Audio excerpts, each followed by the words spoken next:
Welcome in, everyone. Welcome to the Buddhist Wisdom Podcast. Today, I have the pleasure of speaking with Susan Kaiser Greenland. Welcome, Susan. I'm going to read Susan's bio quickly. So if those of you who aren't aware of her, you can get to know her a little bit. And then we're going to, dive into the Dharma, dive into practice, and also dive into Susan's new book. We'll be talking about that as well. So Susan Kaiser Greenland is a mindfulness educator and best-selling author, specializing in distilling global wisdom traditions and scientific research into straightforward, everyday practices. In the early 2000s, she helped pioneer the introduction of secular mindfulness into classrooms through her Inner Kids model. After decades of working with children and adults, and writing 2 widely translated books, Susan's latest work has culminated in a new book called Real World Enlightenment. Her work has been featured in the New York Times, Los Angeles Times, USA Today, and CNN. So yeah, Susan, thanks so much for taking the time to talk with us. I really appreciate it. Thanks for having me. I was really looking forward to this podcast. Cool. Me too. My peeps. Yeah. And it's been a minute. We were just talking about that. It's been a minute since we've seen each other too. So yeah. It's nice to connect.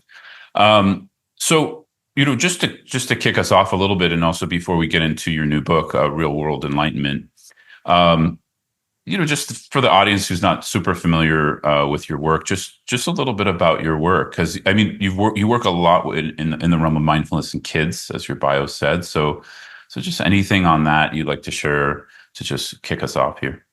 Yeah, I started developing, mindful games, activity-based mindfulness or awareness-based mindfulness for kids and families way back, like in around 2000. And my first book was published in 2010. It was called The Mindful Child. So up till that, then it had been 10 years of working almost exclusively with kids in schools and in after-school settings at boys and girls clubs, that kind of thing. But after that first book was published, then all of a sudden I started getting these fabulous invitations to teach adults how to teach mindfulness to kids. So since then, I've done some work with kids and continue to develop some activity-based awareness exercises for them. But most of my work has been with adults, but in the family space. So clinicians, educators, and parents. And that's been the last 20 years. And that's been fantastic because the number of grown-ups that I have met over the years who tried to practice meditation just couldn't land. They couldn't find a place that they could really hook in. In the adult practices, when they started doing the kids' activities with their kids, those simple 30 seconds at a time, brief moments of awareness, and often involving movement or something, they got a feel for it. And it really shifted their experience of practice. Yeah, that's wonderful. I'm thinking of my daughter, who's 1 year and 7 months right now. I'm thinking, okay, I need Susan's books. I need some of these mindful games when she's ready. I will send them. Okay, yeah, that'd be great. Yeah. One quick question before we move a little bit more into your current book is, how have you? Because you, I would call you, an OG in mindfulness, if you're okay with that term. How have you kind of seen the landscape change? And I mean, it's a big question, but just anything that pops into mind around them. You can't really compare them anymore. When I started out, we had to be very careful about the word mindfulness. The first program I did, we would go out in the back of the school bed gardening and sneak a little breathing in there. And that was about the best we could do. I remember getting in heated conversations with parents or teachers in the hallway. It was very different universe as far as mindfulness and meditation in schools. We've come a long way. That is the really good news. The unfortunate news is that it's so much of this has gotten watered down. And also, there really is often a sense that mindfulness is just about breathing. It's just about calming, or it's just maybe a little mindful listening. You ring a bell, you raise your hand, but there's nothing more to it. Mm. As a result of that, kids get bored and teachers get bored.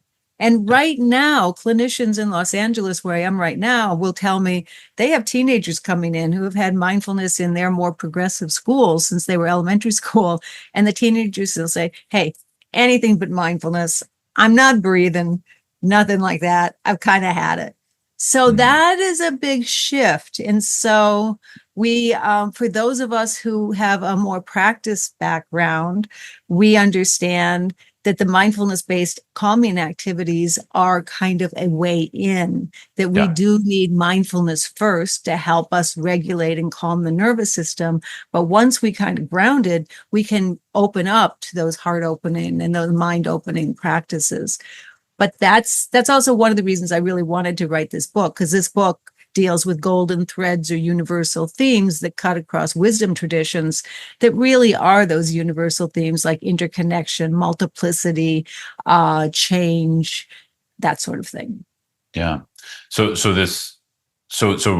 new book, Real World Enlightenment, was, I mean, obviously it's inspired by all your work, but it was inspired by this issue in particular. I'm hearing like this issue of watered down mindfulness and there not being a bridge to something a little bit more with more depth, I guess. Is that what you're saying? Yeah, absolutely. I mean, I've been writing about these universal themes or key concepts since 2010, since The Mindful Yeah. Child. So this was like the last book to kind of cap that up. But it was clear to me we needed to dig deeper into that because mindfulness alone as a stress reduction strategy is very limiting. And when used in schools or by teachers or people in somewhat authority positions, it actually kind of gets turned on its head, and it's more of a controlling mechanism Mm. than it is an awareness and an opening, sort of practice. So, yeah, it was important to me that I kind of try to get this out there in the world if somebody wants to read it. Yeah, wonderful. Yeah, the little exposure I've had to meditation and mindfulness education for youth, it's not really where my work focuses, but I've done a little bit of that. Mhm. Yeah, I noticed a lot of the things you're describing, and also often there's a lack of education and training for the teachers. So it sort of Don't get that's me what I started. saw. Yeah, yeah. Don't get me started on that one. Yeah. Yeah, and of course, it's not the teacher's fault. It's often kind of how much time is allocated and they're paid for that and all, all of that. Yeah. Yeah. Yeah. I mean, the teachers are in terrible positions because they have parents who are asking a lot of them. They have administration that's asking a lot of them. And then they have what they really were drawn to do, which is classroom time with the kids. So, Mm, teachers are heroes, man. They are total yeah. superheroes. But the problem of training the teachers, it really doesn't fall on the teachers. It falls on the system around it to support them. And again, mindfulness isn't like teaching kids mindfulness isn't like teaching kids the piano or the French horn or the flute or something. You can get a Yeah. teacher to come in from the outside. You can be in the kitchen while they have their lessons, and the child can learn to play a musical instrument, and you really don't have to be involved. But mindfulness and awareness and attention, balance, compassion, that really has to be a system-wide practice, starting Mm, with the parents themselves, the teachers themselves, the administration, the cafeteria workers. And that's a shift in mindset and a shift in worldview.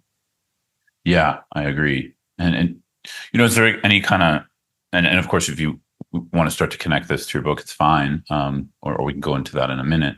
Is kind of what do you see as the future? I mean, you're already describing some needs, what's needed, some more systems work in order to make it more efficacious, I guess, mindfulness in schools. But what do you see the future of it being if we're looking optimistically, I guess? No, I think we can look at it optimistically because now, the huge resistance has broken down. So Mm, now it's just a matter of broadening and deepening. And I think being a little bit more realistic. I mean, It's also very much just my view, Scott. I was never one to, want to scale hugely. I remember early mindfulness in kids' meetings, Yeah. people saying, I want mindfulness in every school. What do you want to do, Susan? I said, well, I want to work on the practices and I want to get them right. Yeah. And so I just am a much bigger believer that individual transformation comes in small packages, comes in like Mm, handmade work. And there are plenty of people out there in schools and in family systems work who are really interested in this. And it's exciting because there are a bunch of other organizations that are interested in going deeper, that are Buddhist organizations. And I expect that what will happen with that is that the material and the development that comes out of the Buddhist organizations that takes things deeper will then ripple out and become secularized. So yeah. it's a long game, but practice always is. Yeah, it really is. Yeah. Yeah. And I like what you said. I said this word bespoke kind of became popular again. So I haven't described my work as that. It's sort of like bespoke mentoring or sort of support for people's practice because I work a lot with individuals.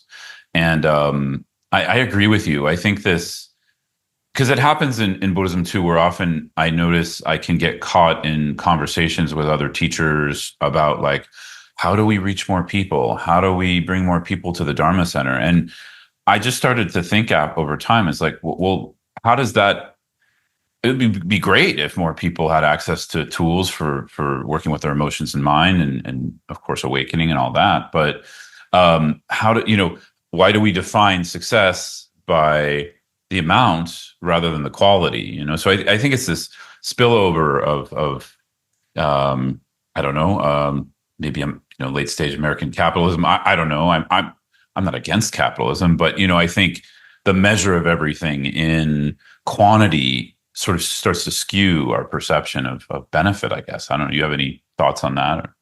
Well, I agree. I think we need both. Yeah. There also my experience, and also I'm promoting a book now, so I see it there too. The person who writes a book is not likely to be the best person to do all the promotion for it. And Mm, similarly, the person who is a practitioner who's deeply drawn to this work through the idea of transformation and freedom is not likely to be the person who's going to make the best website or who's going to like mm, do the best as far as promotion. I mean, those two things don't necessarily go yeah. together. And so it's great that there are people out there, reaching many, many people and scaling. But it's not enough. You need to also have the ballast and you need to have the people. And we see this in adult meditation too. And we see this with our teachers. You need people who are steeped in practice and where you can actually feel it when you're in conversation with them or around it, because that sense of being near somebody who embodies this way of being, that is what gives people hope that it's something that they can do too, and gives them a sense that, oh, there is something a little different going on here. This person may not be perfect. I don't quite understand it, but there is something a little different going on here. Totally. I'm really glad you brought that in because that's the part when I'm teaching people newer to Buddhism. It's really, especially when they're very, I just call it scientific minded or materialist minded. It's very difficult to describe something. And it's actually much harder to describe something rather than just encountering a human being who's really transformed themselves. And you don't need a lot of words. Yeah. Right? You're just around the person. Yeah. Yeah. And people pick up the difference in energy, and they pick up very quickly the difference in reactivity, Yeah. and not just the level of reactivity, but the ways in which one responds. And those things stick. Yeah, they really do. Yeah. And I think you and I love to go into your practice back in a bit, but you and I have been really fortunate to meet these kinds of people. And yeah, and that's what struck me. I really focus now not on what I mean, of course, I listen to what they say and I try to contemplate it, but it's a lot about how they are and soaking Yeah. that in. Yeah. Yeah. Yeah. Yeah. Me too. Yeah. And we share some teachers, and Yeah. I feel very fortunate. Yeah. Me too. Um, so, so if you can kind of you already have been obviously, but just introduce us to your book, Real World Enlightenment, and I mean, there's also a subtitle, right? I'm forgetting it, but it's around Yeah, ordinary magic. finding Yeah. ordinary magic in everyday life. And the ordinary magic reference is familiar to those familiar with Tibetan Buddhism. Yeah. And it's just exactly that. It's the idea, and this is very much coming from our shared teachers. I think you're also a student of Mingyur Rinpoche, Yeah. right? Yeah.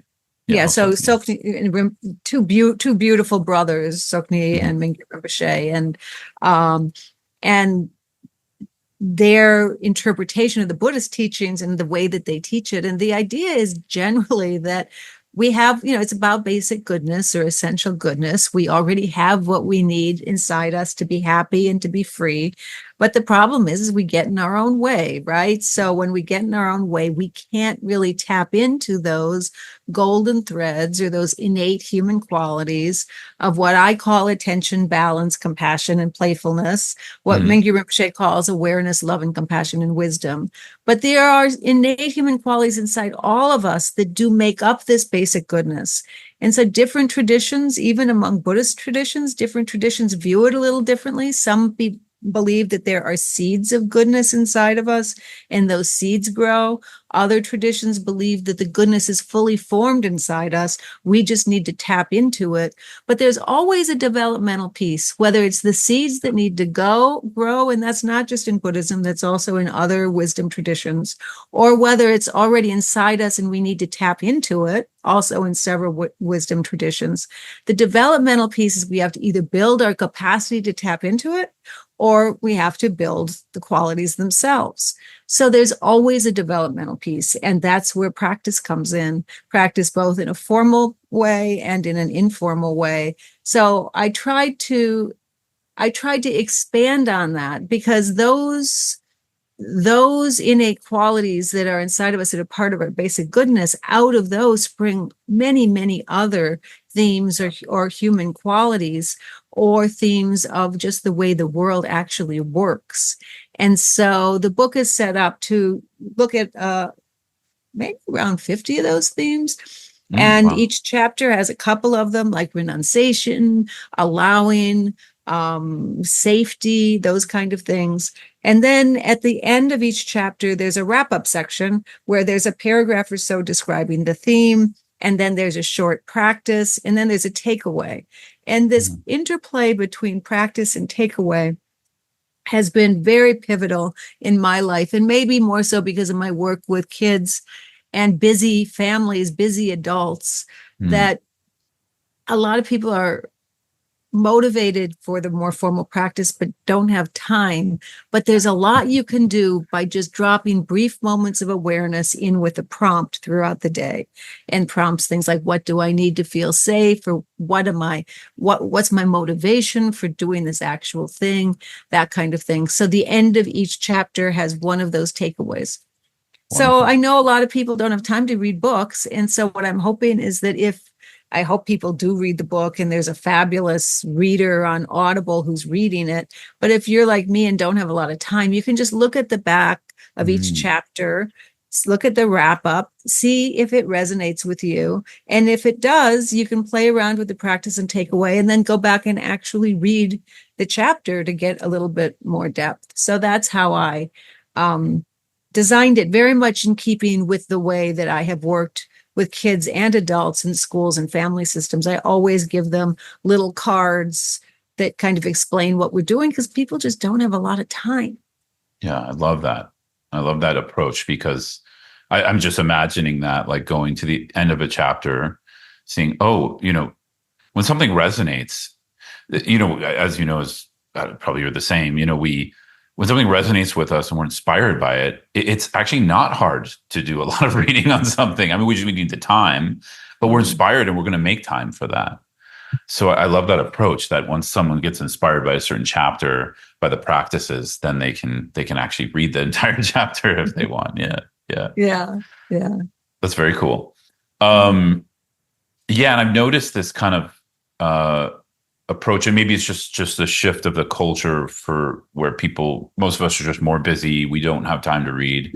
I've noticed people writing more books that are not only practical in nature, but kind of have this approach, not necessarily exactly what you were describing, but something like that, where there's kind of like, a little more clear, oriented to bullet points, things like that, because we become those kinds of readers, right? Yeah. Well, our brains are being trained by these things, these phones. Yeah, yeah, yeah, it's true. Well, thank you for adjusting, and not only adjusting, but it sounds like, I mean, you're really trying to attune to how people are, especially kids and the parents who are, Mhm. raising them. Yeah. Yeah. Well, I don't know about you, Scott, but I know for me, it took me a few years, and I've been practicing for decades now. I told you I'm pretty close to 70 now, Yeah. but it took me quite a while to get the mindfulness-based stress reduction piece down. So that Mm, that took plenty of work. But once it was, and then that was fabulous that I was able to better regulate myself. I mean, that was life-changing.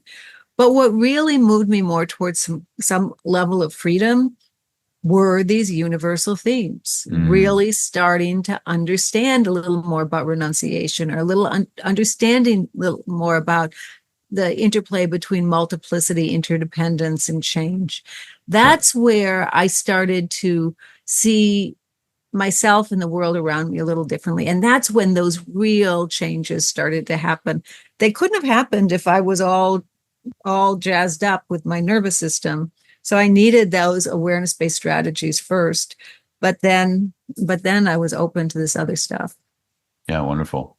Yeah. And I'd love to go into that with you, because I think, probably we have a similar, I guess it's not really a challenge. It's like a task, but like something I really love being tasked with, which Mm-hmm. is making these things relatable to people and not watering them down, Mm-hmm. So it's like both, as you mentioned, renunciation, multiplicity, interdependence, impermanence.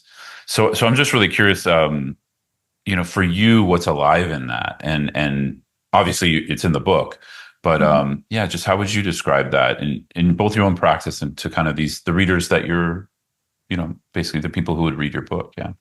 Yeah. Well, I think what's really alive in me for it is that I see that it does change people. Mm. And not just me, and not just practitioners, not just formal, I'm sure, well, maybe not people listening to this podcast, but I'm sure there are people out there who, if they knew how much time you and I had spent sitting on cushions, would think we were insane. So there's not a lot of people who are willing or interested in doing that. So the idea that if you just get some of these awareness-based stress reduction strategies down first, Mm. which I still need today. I mean, Yeah. I'm still using those, like if I'm caught in a line at the DMV. So they don't, their usage and their need doesn't go away. But once you get those down, really changing how you view the world, that's looking at these things. Really stop seeing things as so solid, as so Mm. fixed. The day that I really became comfortable with my limitations in human knowledge was a tremendous relief. Just a tremendous relief. Instead of fighting against it, try what's going on, figure that out, because I was that kind of person. Just Yeah. like, okay, I'm going to do my best. But honestly, if that dog and cat can hear things and see things I can't see, there's got to be stuff going on out there that is just beyond my capacity.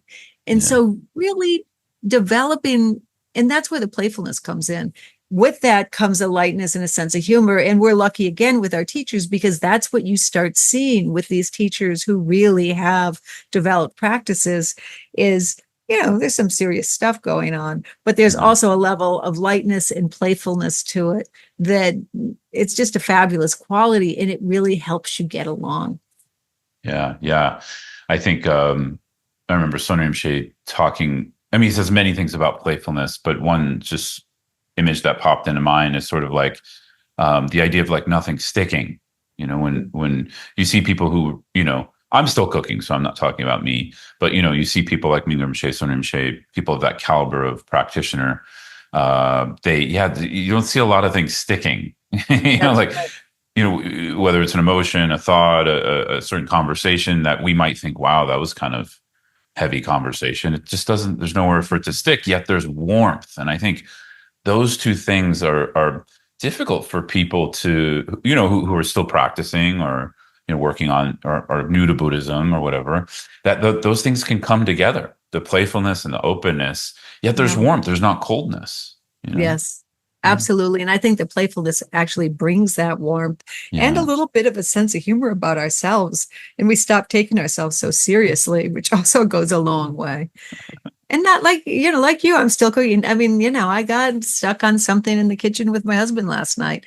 Yeah. And it did stick for a little while. But what happens is it doesn't stick for as long. That's Mm. that you start to see these progressions from it used to be you'd wake up in the morning and it was still stuck. And then it's a little bit less. Mm. And now it's like, okay, yeah, you kind of feel a sting, but it does start to change. And when you see that, and if you're in a community of people who can help you see that if you don't see it yourself, that's where real transformation starts happening.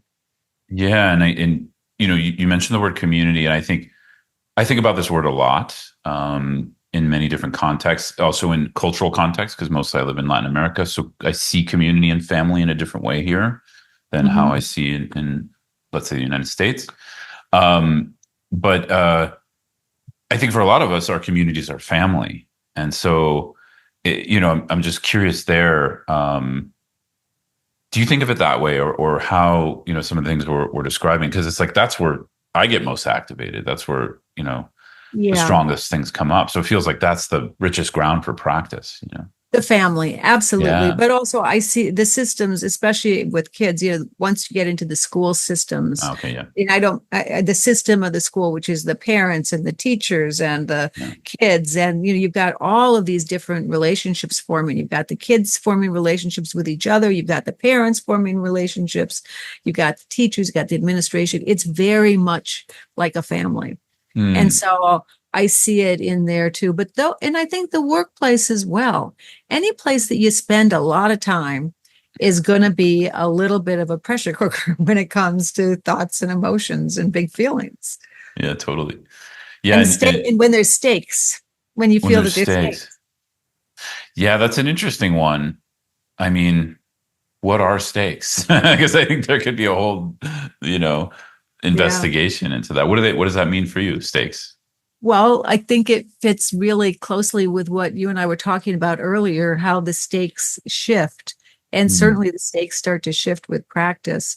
Um, in the United States and other, sort of economic forward leaning places, stakes are often things like that are financially related or some kind of success related, but then remembering that success is so closely tied to our own personal identity. Often it has nothing to do with really outside success. It's just how we are identifying with it, which again, identity is one of the themes that we take a look at, which is kind of a pathway to understanding a little bit less of an ego, a little bit more of a healthy, more relaxed, more open type of an ego.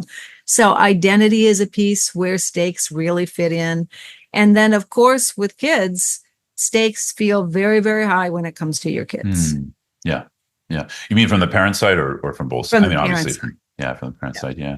Yeah. Yeah. Because my little daughter, obviously, the younger the kids, they tend to be more spontaneous and kind Yeah. of, uncontrived. I don't feel the stakes for that. I mean, I feel the stakes are high for because we can see the progression, and if the Yeah. right nurturing doesn't happen, Yeah. what can happen to an adult? But I don't know if she sees the stakes. Not, I don't think at that age, a Yeah, little later, a lot later, yes, but at that yeah. age, I don't think so. But for parents, and again, you're talking about identity, parents so closely identify with their kids. And so Mm, again, it gets really mixed up where what is an identity issue and what is a genuine, cause for concern. And again, that's where these wonderful themes and practices that help us stop looking at things so tightly and start mm, to tease them apart and see that, oh, it's really made up of many, many different elements that are always changing and they're all interdependent. And it's not a linear thing, it's more of a web. And there's just like 1,000 points of light out there that are all connected and changing and interdependent. That Yeah. helps us start to broaden our perspective and take this sense that something is, the stakes are so high, and start to relax it a little bit. Yeah, I found that to be the case as well. But I mean, on a personal level, I've found that it takes time, like, because that solidification is very. I'm not saying I've de-solidified it, not by any means, but it loosens over time as we Yeah. play with interdependence and we start to think this way, and we start to see the benefits of that. But it does take some time, and I mean, that's why I'm really curious how, because the everyday part here, I'm curious how you're approaching it. Maybe you can share some of the exercises with us if you want, or Yeah. whatever you feel called to do. But yeah, I'm curious. Yeah, yeah. Well, I mean, a good thing, one of the things is certainly the book. You can take a look at the book, but Yeah. honestly, when you start to practice, this stuff starts to emerge. It's one of the Mhm. things that I have found with training facilitators over the years. It just doesn't make sense to me to give them a curriculum that they have to do Monday, it's this, Tuesday, it's that. It Yeah. makes more sense to give them a sense of what the themes are, give them a sense of what the different methods are. And then what happens is on the ground, things start coming up. So, for example, this whole idea of things being so stuck, Mm. one of the things that we see is just it's a very polarized environment that we're living in now. And it's very easy to just think that guy is wrong. That idea is bad. That is scary.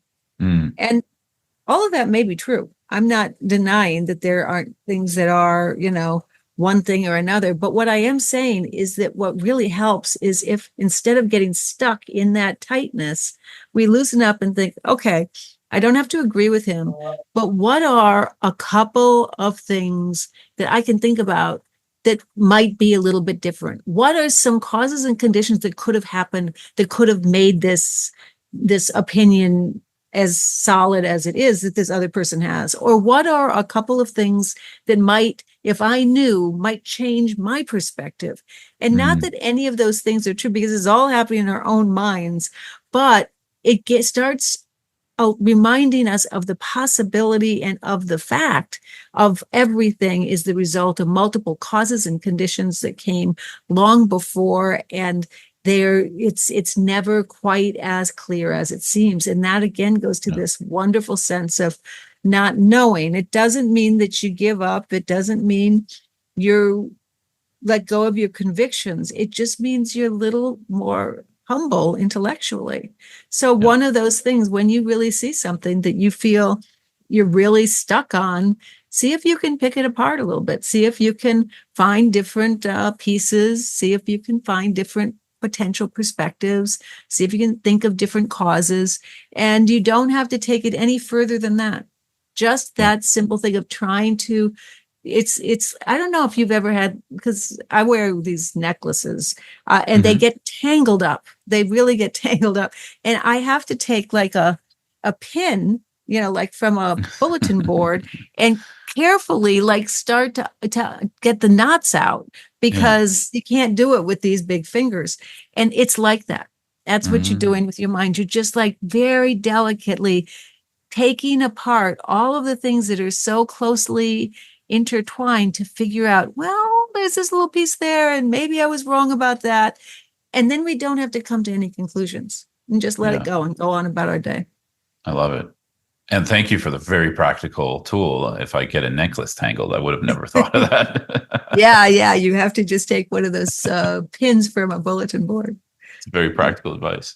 Yeah. Um, yeah, wonderful. To me, there's also, I like to approach my life as much as possible, and of course, if someone's if I'm supporting someone in their practice or life, I also mention this a lot. It's sort of like this idea of living from curiosity, which it Mhm. sounds aligned, pretty much what you're talking about. In the Yeah. sense of like how first of all, I think it's like I like to make the case for living from curiosity, and then there's the practicality, which you so beautifully spoke about. Some ways to practically do that. I love that. I love that. I think curiosity is another one of the universal themes that is Yeah. so important.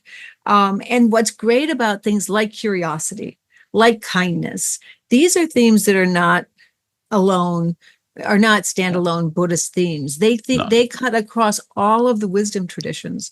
So again, if you're thinking of focusing on commonalities instead of differences, if you can start focusing on those kind of agreements and Yeah. start building bridges and relationships, then we're in a better position to navigate our differences. And I'm not being touchy feely or airy fairy as if, all we don't have problems and differences that are very difficult to solve.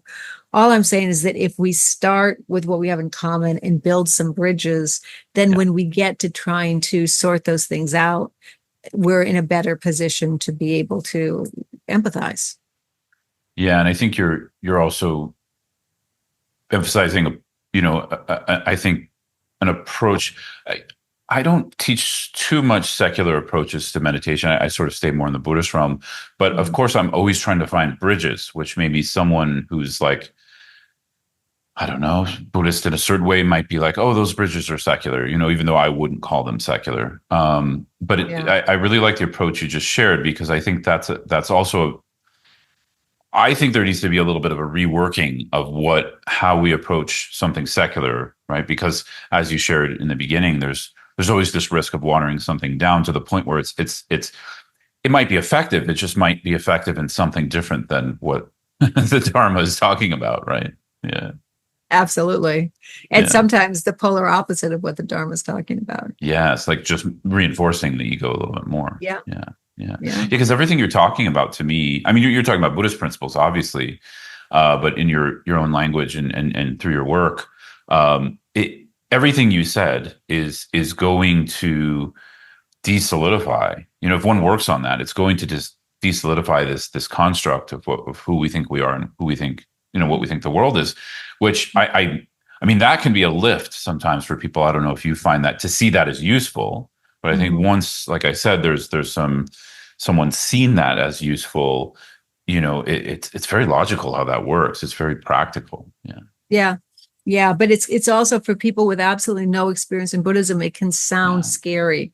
yeah, So that's why coming in kind of in this manner, then it's, people feel that they need their ego. I mean, also a lot of my clients over the years who are successful professionally are terrified that they will lose their edge if they practice, or that, that kind Mhm. of thing, that they will no longer be able to be successful in their chosen profession. When Yeah, actually, my experience in seeing so many people who practice is that the opposite is true. There sometimes is a little bit of a rocky period, but, ultimately, this more open minded, open hearted way of being in the world, it has a benefit to us, and that ripples out to have a benefit to everybody around us. yeah, yeah. And I think you mentioned a a key, pretty core point, pretty key in the sense that it is a shift. Like I noticed that just in different things in my life, it's like we're shifting when we're in that in between state or bardo between shifting our intention from one way of being to another way, which we don't exactly know how that feels or what that's like or how we're going to act. It is scary because that in between is sort of like we're losing this way we've worked and we're trying to let go of that and work a different way. Yeah, yeah, and it can be a little messy. Yeah. Um, and that's why it's so important to be working with a well-trained teacher. And Mm, it's also why it's so important to have a community of at least one or two other people around who kind of understand what's going on. yeah. Which goes back to what you were talking about earlier, is the problem of, teacher training. Yeah. Yeah. Yeah.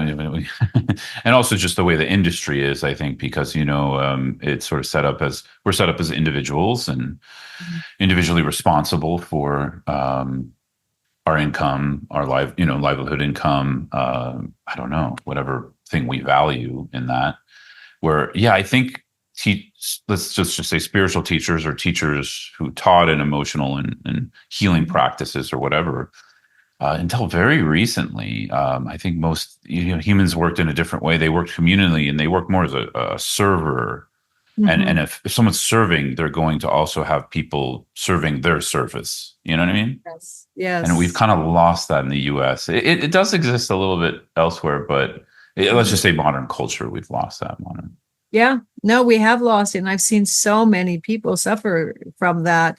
And it goes back to the person who is really doing this inner work themselves and who has, you know, great, talent working with people, like in this kind of this small piecemeal work that it takes to really make the connection and stay with somebody. That takes a lot of energy. And Mm. then to have to, get off the Zoom and like work on your website or do your newsletter or figure out how best to, promote the next event. It's a little jangly. Yeah, tell me about it. Yeah, yeah. I mean, the only way I know how to deal with it is to just treat it like really make it intentional and treat it like, okay, now I'm editing video. This is Mm. still part of Dharma service, you know? Yes. And Yes. I have to like imagine the people who might listen to or watch it. And I'm not saying I do that all the time, but at best, but I found that to be the only way to connect. Otherwise, it's very, like you said, jarring. Yeah. I'm totally with you. I've got to tell you, this idea of who is listen, speaking to the person who is drawn to what the message is has been a very, very powerful eye opener for me of late, because it's very easy to, and again, I think it goes back to our hardwired negativity bias, and we focus on what scares us, and so we try to get rid of the risks. So because of that, it's very easy to focus on the haters or the people who don't really like what you're doing. So it's much easier to focus on them and try to speak to them so that you want to convince them, right? You want Yeah. you Yeah. want Yeah. them to feel better and you want to take the risk away. Well, actually, that's really counterproductive. What makes Yeah. sense is to hold in mind that person who does open your newsletter every time you send it, who does come to the Zoom talks, who does come and sit with you. And remember, this is the person I'm speaking to. Yeah. And Yeah. and to learn a little bit more about who those people are and really just speak directly to them and let go of the rest, because the rest is just noise. It really is. Yeah. Yeah. You very well said. Yeah. Yeah. It took me a long time to learn that actually, for me, because of the way we, as modern meditation teachers, we have to navigate. I don't know. I mean, I think this idea of like I mean, sorry, let me back up.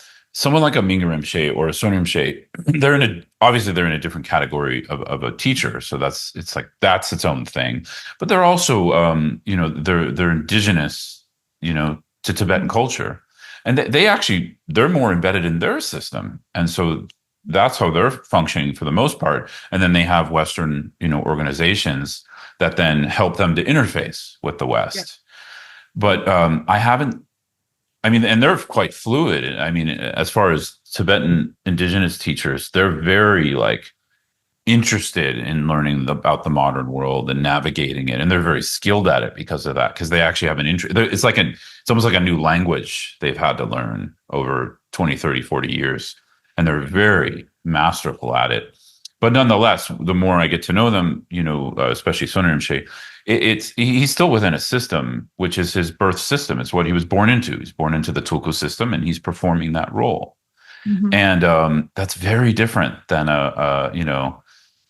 someone, a modern Western meditation teacher or Buddhist teacher. It's very different. Yeah, we have to navigate a very different landscape. And once I realized that, it helped a lot, because then I don't have to try to fit into a box. It's more like, oh, what do I need to like you said, navigate all these roles and ways of interfacing with the world.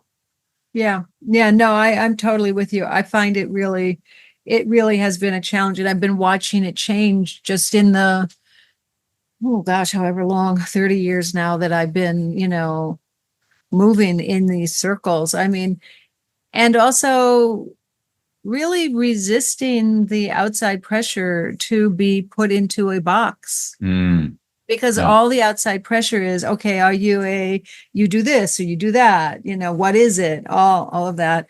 And this work leads us to breaking open all of those boxes, and the creativity and the curiosity and the playfulness we're talking about, and the effortlessness. I mean, Yeah. these are qualities that are inherent to the practice, that when we practice on the cushion and start to really feel them, we're able to take those off into real life. And when that happens, the boxes just don't make sense anymore, and they don't really work anymore.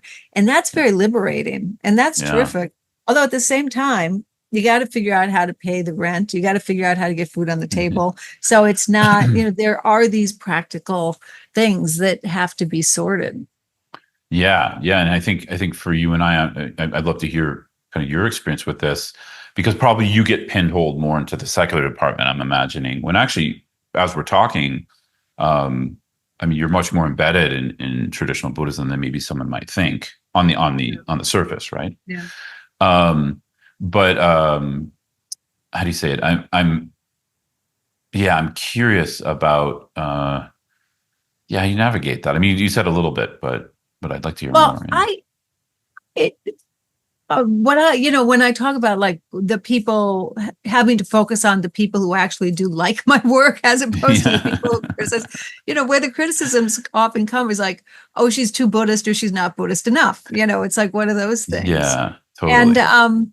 I get that. I thought about this pretty seriously recently because I don't identify, I identify as a Buddhist practitioner. Yeah. I identify as a student. I identify as a teacher, but I don't identify as a Buddhist teacher. And it's Mm. real, I could do it if I had to, but it would be ugly if I had to right now tell you the 12 links of dependent origination. Yeah.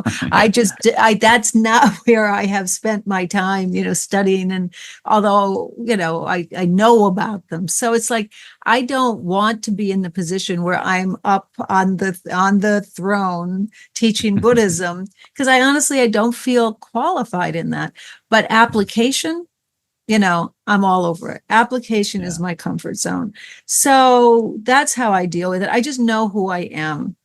Yeah. And I'm really comfortable with that. And I am not, and I'm comfortable stretching that comfort zone in an area that makes sense with where I think I could be most service. But I'm not interested in going outside of that comfort zone to try to be something else. And that has helped. But, that Yeah. took a long time to kind of figure out. Yeah, that really resonates with me, what you just said. Yeah. I mean, I'm still figuring that out in the sense of, I often do it now more from what we were talking about a few minutes ago. I just see who shows up and what their needs are.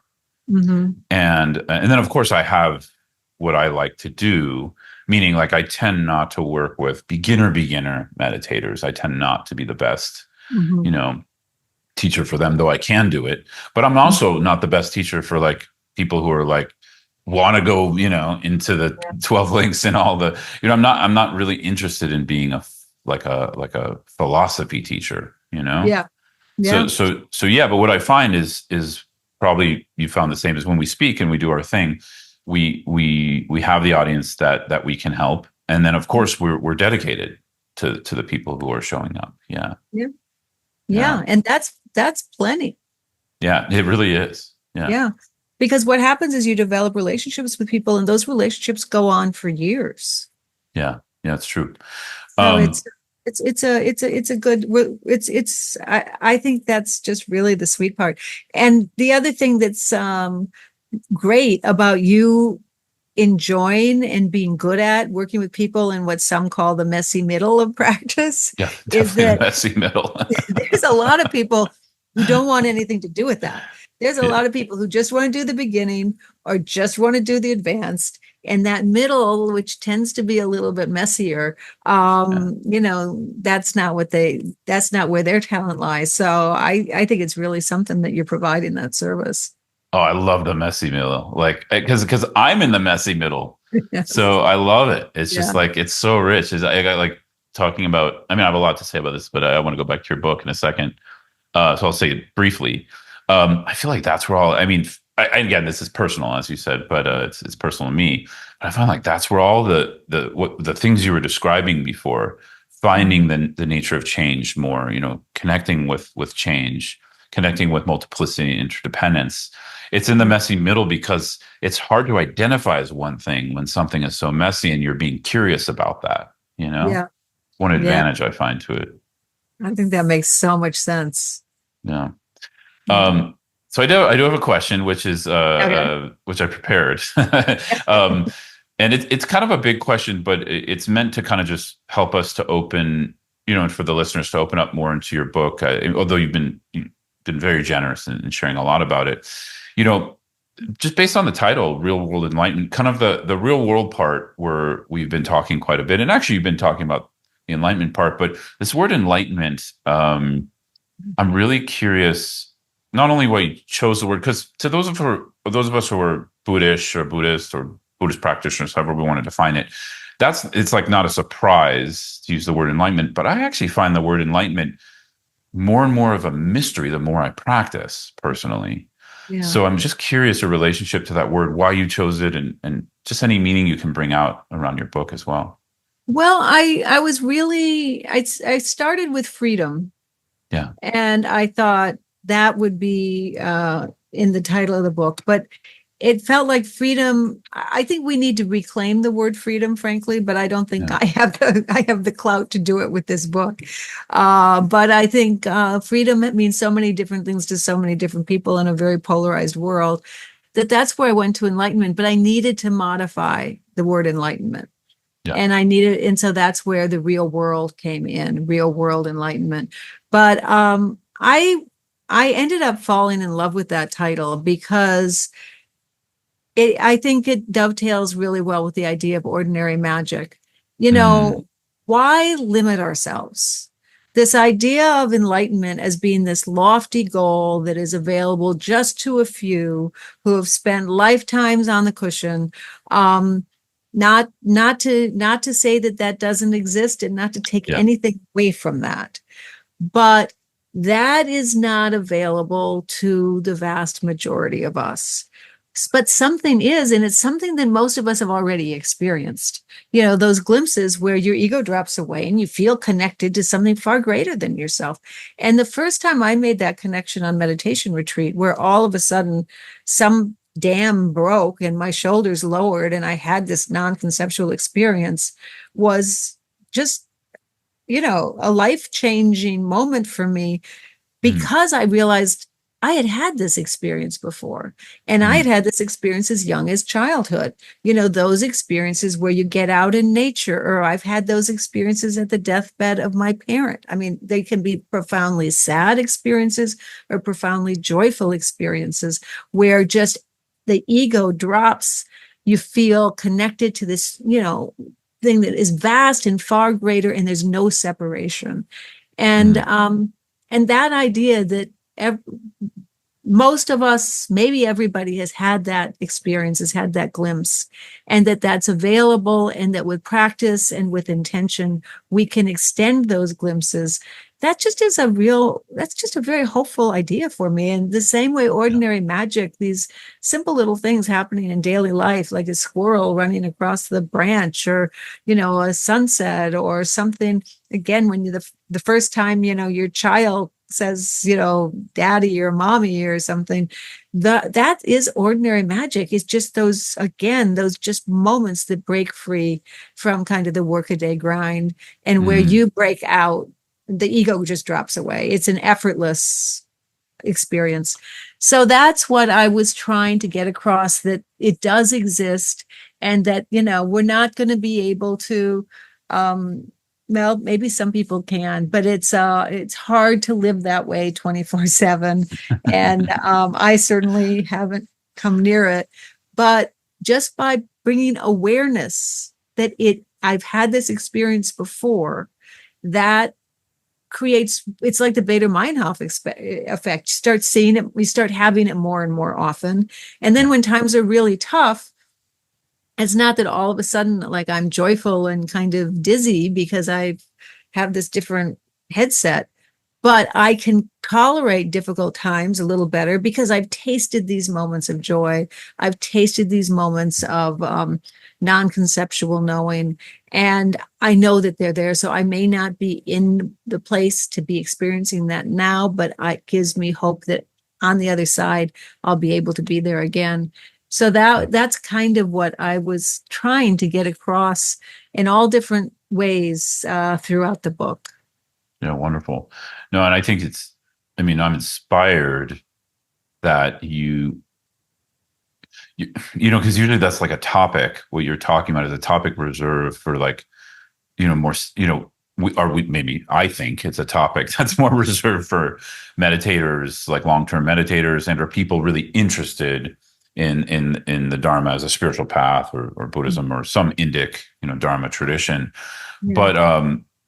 But as you're talking about it, it's something I see more and more that I don't know the way the world is, something the way the times we're in. I'm not sure. A lot of people are very open to this. I Yes. mean, there's like a psychedelic renaissance now as Mhm. well. So that of course that ushered in the 60s and 70s, kind of the first wave of being open to these kinds of things. But yeah, the more as you're speaking, I'm really seeing, I think there's room for this, and not just for serious spiritual, religious people Yes. or whatever. Yeah, Absolutely. Like you said, the psychedelic renaissance, those are all seekers. yeah, The whole world is full of seekers, people who are yearning for something. Now, we know what our teachers would say. They'd say your true home is inside yourself, and you yeah, can't find, what you're yearning for outside of yourself. Uh, and all of that is true, and all of the different practices and takeaways lead toward tapping into that true home inside ourselves. But the seeking is what people are doing throughout the country.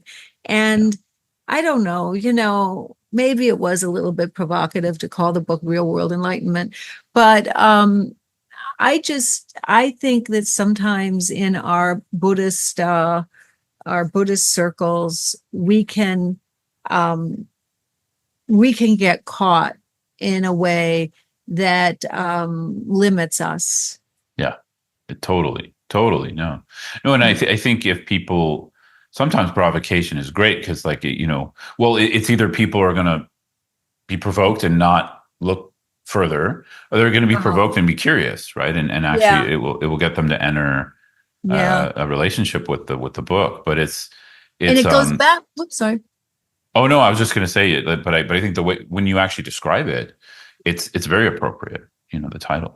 Yeah, Yeah, it goes back to that conversation we had before about when you're writing or when you're teaching or when you're mentoring, yeah, holding in mind who is the human being that is reading or receiving or on the other, the other side of this. My first serious meditation teacher was Ken McLeod, and I studied with yeah. him for years. He's in the Tibetan Buddhist tradition and wonderful, wonderful teacher.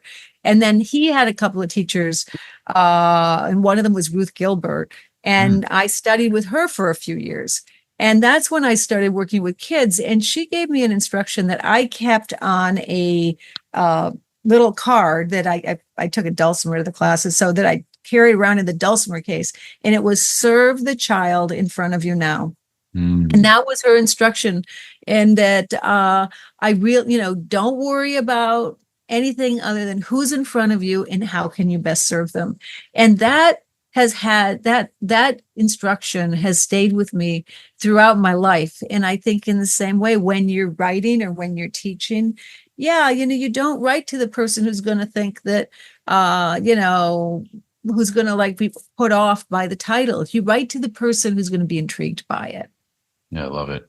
Yeah, and you briefly mentioned something kind of I'm passionate about, and you know, I don't want to say too much because I can sound critical if I go too much into it. And I don't really want to do that, but I do.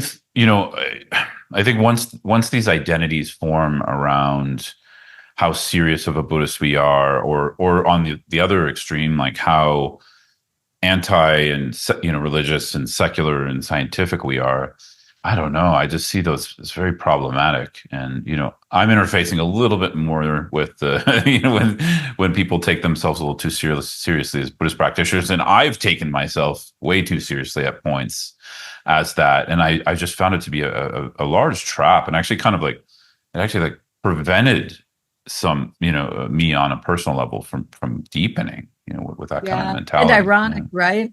Because Yeah, it's all ego, yeah, you know, exactly. here we are, really trying to loosen the hold of ego through our practice. And that is what that is. And I know I have had it. I've had it in many different ways, shapes, or forms. And I certainly have run across it in my professional and my practice life. But again, that's where the idea of playfulness and a sense of humor Yeah. and empathy all, really serve us well. And you mentioned we were talking about systems earlier. There's kind of one framework I see because like sometimes when we notice we're taking something too seriously, sometimes the tendency I see in myself and others is to like then deconstruct it and sort of like become a maverick. And I realized, well, Yeah. that's kind of another extreme too because Yeah. we have systems like to me the systems of traditional Buddhist lineages they're not broken. We just need to figure out how to access them. It's like what doors do we need to be able to access them? Yeah. Make them alive for Yeah. Yeah. No, I think, everything is changing. And I think that again is where it helps to if you're studying Buddhism uh and you really are interested in what's going on and change. I would encourage people to be careful of the sangha you choose to Mm, join, um, but also to join a community or join a sangha, yeah. because and I really want to emphasize, be careful, and sometimes watch your wallet. You gotta be careful with it, because what you're doing is it's a very precious thing you're doing, joining a community and joining Yeah. a sangha, and you want to make sure that you will be safe, basically, psychologically, spiritually, emotionally, all that. But once you do, then what happens if you get into one of these sanghas and you stick around for a few years is you start to see it's just all people, Yeah. and whenever people come together, I'm talking about messiness a lot in this in this conversation, but things can get a little messy, and it's not like everything isn't all up on high, and you Yeah. just start to see it a little bit more clearly, and then you can also see just how great these practices are. Because I mean, we wouldn't do it if these things weren't actually transforming us. It's true. Yeah, and I think as human beings, I always underestimate our bullshit meter. I think for most of us, even like someone you wouldn't think had a strong one, most of us Yeah, have a pretty high bullshit meter, and a lot of that is not through verbal communication. It's through other, ways of yeah, perceiving, right? absolutely, Yeah. absolutely. And trusting that if we see the bullshit, other people do. That's been a Yeah. problem I've had in some of these communities. I'm sitting Yeah. there, I'm saying, what? The emperor has no clothes. Does nobody see this? And then I realize maybe it's a day later, maybe it's a year later. Oh no, the vast majority of people do realize it, Yeah. so yeah. Yeah. I agree. And sometimes I've seen they just don't know what to do about it, or there's a lot of fear, so they hang on and they become even more rigid. Yes. Like Yeah. that's just any ideology, including political or Yeah. whatever. It seems Yeah. like yeah, when we fear losing a belief, we become even more rigid with Mhm. how we interact with it. Yeah. I think that's right. So if you're a student going into a community like that and it starts to feel that way, you can skillfully kind of backpedal a little bit. Doesn't mean you have to get out of it entirely, but you can give it a little bit of space and watch. And it's all good. It's all good learning. Yeah, that's excellent advice. That would be a wonderful conversation. I feel like it's actually really needed. A lot of people struggle with this because, I mean, obviously, new people who really do want to study a lineage-based traditional form of Buddhism, they struggle with where do I go? How do I find a good teacher? How do I find a community? But even people in the communities, just like being in a family, we hit obstacles, we hit difficulty, and the sangha is there to work it through. But like you said, you first have to check them to make sure you Yeah. want to work it through with those particular people. Yeah. That's Yeah. right. That's That's a right. big one. Yeah. They think it's kind of, anyways, we'll leave that. Yeah. I mean, I think the only thing that I would want to say is that I think, you know, to remember, it's hard to remember that we have agency in those things. Mm, yeah. And also, really, to get help if you need it, and to Yeah, get help totally. outside the Sangha. If something icky is going on, it's really wise to get outside help if needed, and also to remember, that we have agency in that. Not that it's our fault that something icky is going on, but that we can backpedal our way out Yeah. Yeah. skillfully. Yeah. When it comes to teachers, which is only, the teacher is, or teachers are only one part of the Sangha.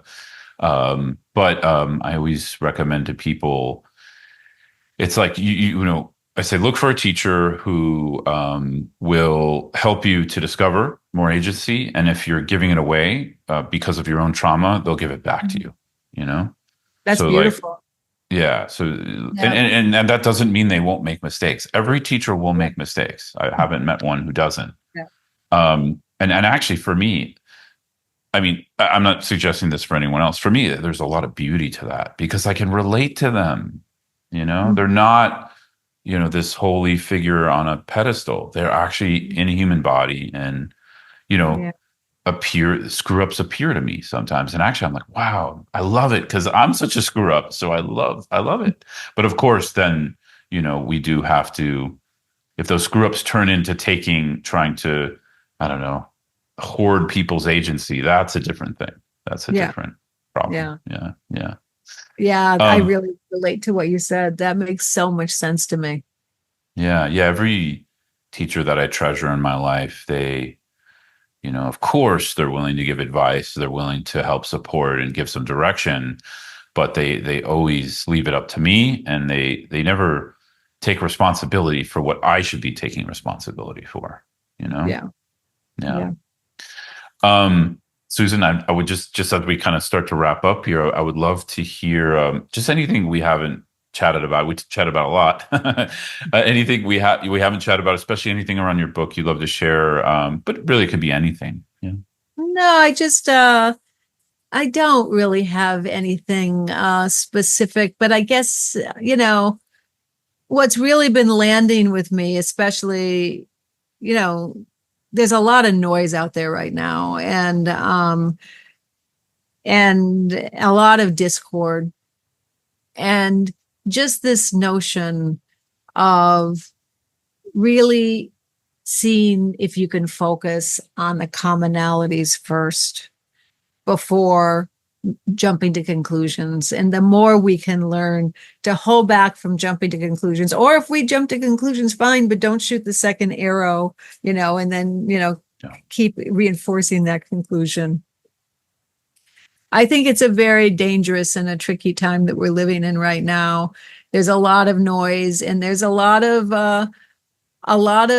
disinformation being sent out.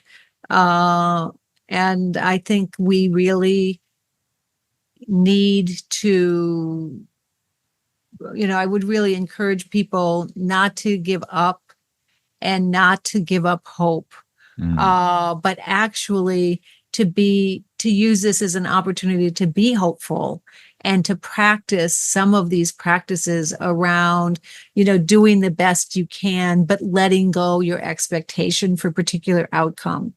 Because that's one of the things that I am seeing with people I'm working with, people I'm talking to, and younger people, just the sense of it's just so bad out there. What can I do? And what good will it do? And I don't know what good it'll do. But I will say, just everyone going out there and putting the best energy they can without really hanging on to a particular outcome, that energy, I believe, will make a difference. And that's the only last message I would say, is that in this really difficult time, that we don't give up hope, and that we don't give up action. And yet we still grow even more comfortable with the limits of our capacity to know what's going to happen next. yeah. Beautiful. Yeah. I mean, that message resonates with me a lot. It's sort of like that is one of my North Stars. I guess is, I don't know if that's what the analogy is, but what you just said. Yeah. Yeah. I call it like love without expectation. Yeah. It's sort That's of, beautiful. Yeah. yeah, but it's challenging, but it's a worthy cause and intention. Yeah. Yeah. It's challenging. Yeah. Well, beautiful, Susan. Thank you so much, and just for sharing your not only your work and some wisdom from your new book, but just also who you are. I think people are going to get a lot out of this, so I just really appreciate your time. Oh, Yeah. well, thank you. And thank you for doing this. I know it's a lot of work to put one of these podcasts up, and I appreciate you sending this good energy, this love out into the world. Yeah. No, it's a joy, especially because of these kinds of conversations. So, yeah. Mm. Well, thank you, my dear, and all you out there. People can get in touch with you through your website, right? Yes. And I'll put it in the notes, but it's just susankaisergreenland.com or .org. Yeah, just my name. Yeah. Okay. And then the book Real World Enlightenment, I'm assuming they can buy everywhere. You can buy anywhere. Yeah. Yeah. Shambhala has pretty good reach. Yeah. Yeah. Yeah. So please, everyone, get the book. Well, thank you again. This was fun. This was fun. Let's do it again. I would love That's to. great. Yeah. Okay, Susan, take care. Thanks.